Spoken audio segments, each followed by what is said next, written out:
Hi, this is Kristen Taylor, and this is a Night Pulse video conversation. Today we're talking with Jim Bettinger, who leads the Knight Stanford Fellows. So I'm going to have him tell you a little bit more about what's going on and the exciting changes that are happening with the Fellows this year.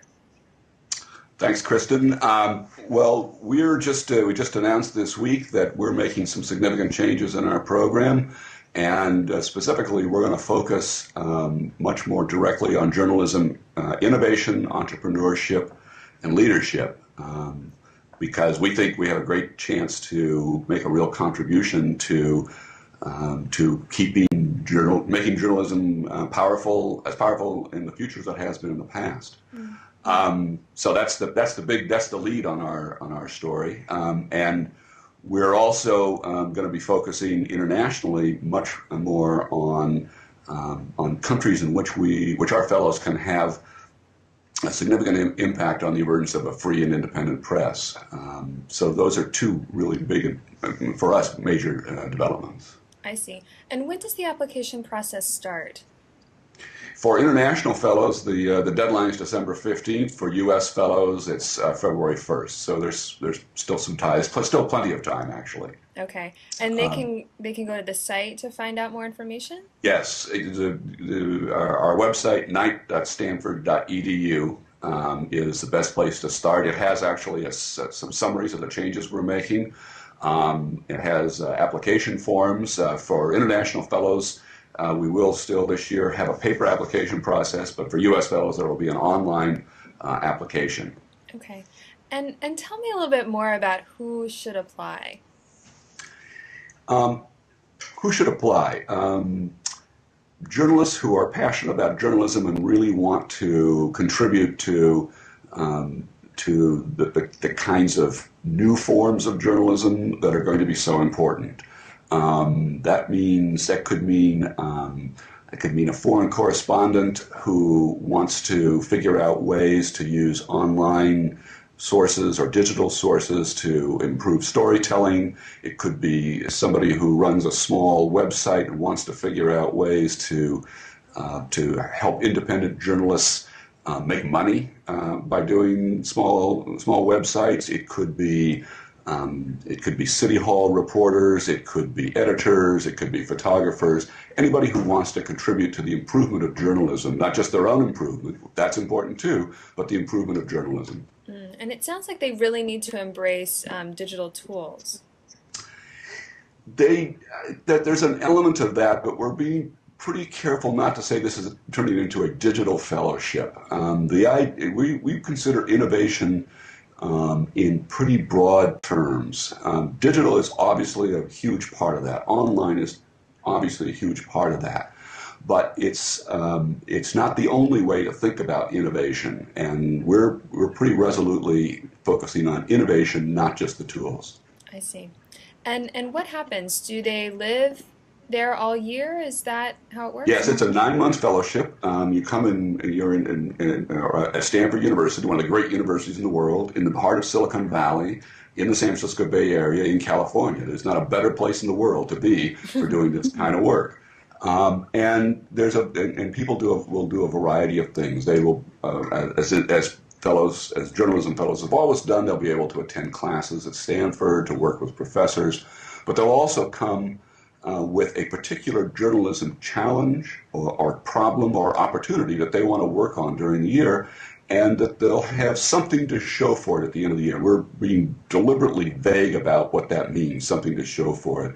It could be that somebody would put on a symposium. It could be that somebody would write a business plan. It could be that somebody will write a manual for what are the 10 things you need to know if you're trying to start your own website. It could be some guidelines for new forms of storytelling that take advantage of as all the different forms of media.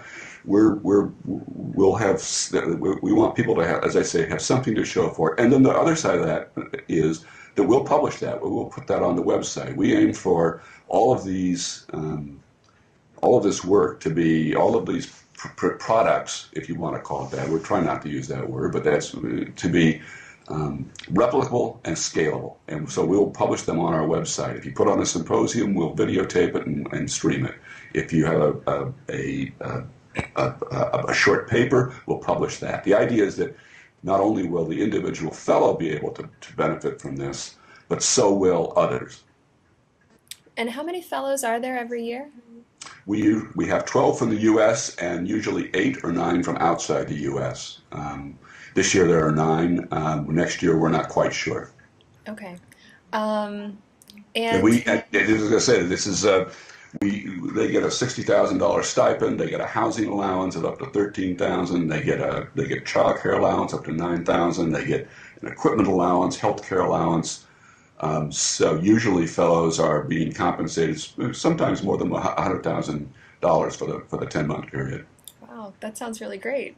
Yeah. How is the curriculum changing with this new focus? The biggest change is the tighter focus on journalism itself.